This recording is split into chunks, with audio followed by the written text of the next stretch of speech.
नमस्कार। NLPS Hindi tutorial में आपका हार्दिक स्वागत है। अब हम ERP के उधार मॉड्यूल को समझेंगे। समिति जो भी ऋण या उधार किसी भी संस्था से लेती है या लेगी, उससे संबंधित लेन देन करने के लिए उधार मॉड्यूल का उपयोग किया जाता है। सबसे पहले हम डैशबोर्ड में उधार अर्थात बोरोविंग मॉड्यूल के आइकन पर क्लिक करते हैं। उधार मॉड्यूल का पृष्ठ खुलता है।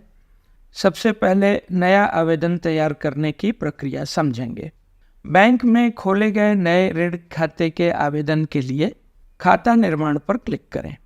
ऋण आवेदन विवरण का पृष्ठ खुलेगा। उत्पाद में क्लिक कर संबंधित विकल्प चुनें। मान लीजिए संबंधित उत्पाद विकल्प में शामिल नहीं है तो उसे कॉन्फ़िगरेशन से जोड़ सकते हैं। दाहिनी ओर ऊपर स्थित कॉन्फ़िगरेशन आइकन पर क्लिक करें। एक मेन्यू खुलेगा जिसमें उधार पर क्लिक करने पर दो विकल्प दिखेंगे। उत्पाद निर्धारण पर क्लिक करें। संबंधित पृष्ठ खुलेगा। राज्य का नाम अपने आप आएगा। संबंधित जिले का चयन करें। फिर संबंधित उत्पाद चुनें। उत्पाद का संक्षिप्त नाम स्वयं आएगा। प्रारंभिक तिथि भरें। ऋण का प्रकार चुनेंगे। खाता बही अर्थात लेजर का विवरण चुनेंगे। फिर आवश्यकता के अनुसार प्रयोजन का विवरण चुनेंगे। ट्रांसरोल लेजर मैपिंग का ऑर्डर चुनेंगे।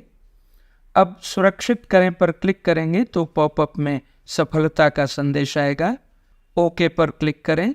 संबंधित उत्पाद जुड़ जाएगा। इसी प्रकार यदि पहले से जोड़े गए उत्पाद में कोई संशोधन करने की आवश्यकता है तो कॉन्फ़िगरेशन में क्लिक करें। उधार पर क्लिक करने पर जो दो विकल्प आएंगे उनमें से दूसरे विकल्प अर्थात उत्पाद परिभाषा को संशोधित करें पर क्लिक करेंगे। उत्पाद संशोधन करने का पृष्ठ खुलेगा।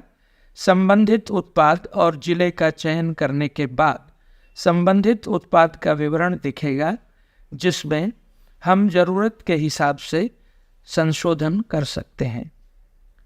अब हम आवेदन करने की प्रक्रिया पर वापस आते हैं। प्रयोजन से संबंधित प्रयोजन चुनें। समिति की ऋण संख्या के विकल्प में बैंक से मिली हुई संबंधित ऋण संख्या दर्ज करें। लॉगिन की तिथि ही आवेदन तिथि होगी। संबंधित राशि के विकल्प में राशि दर्ज करें।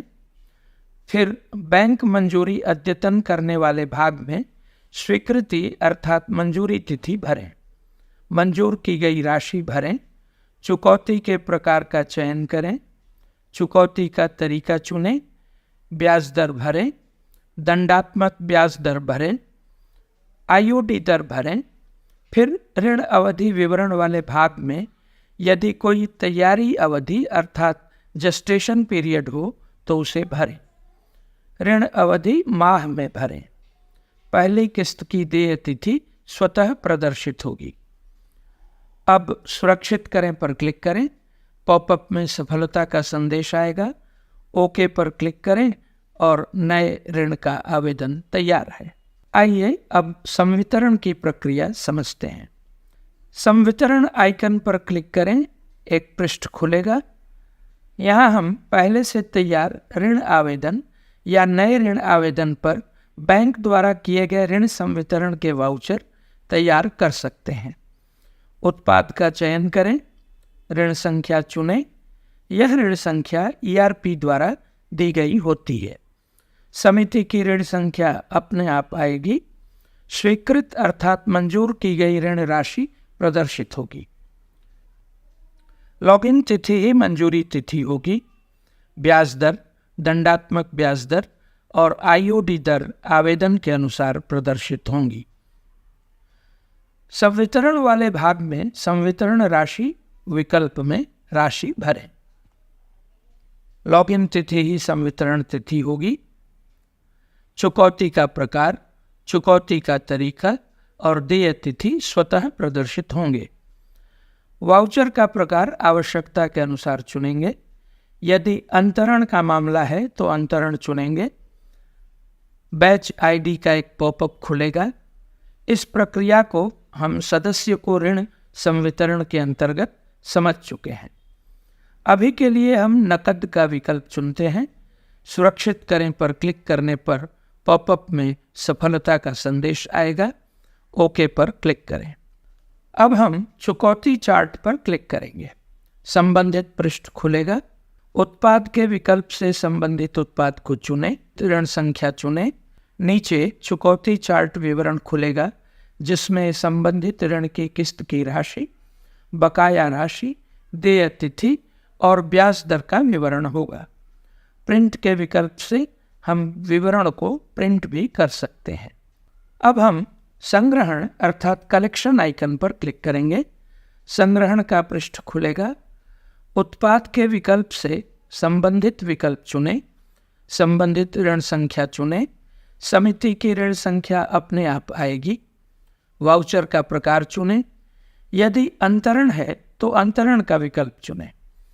अंतरण की प्रक्रिया हम पहले ही समझ चुके हैं। अभी के लिए हम नकद चुनते हैं। संग्रहित राशि भरें।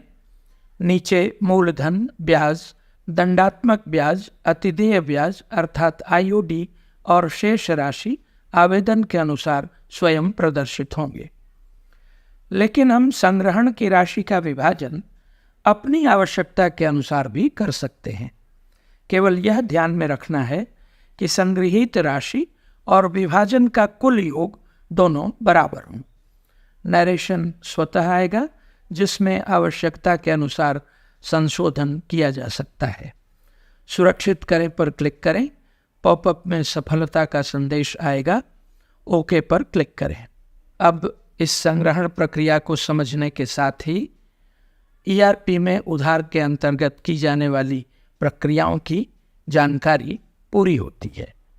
बहुत बहुत धन्यवाद।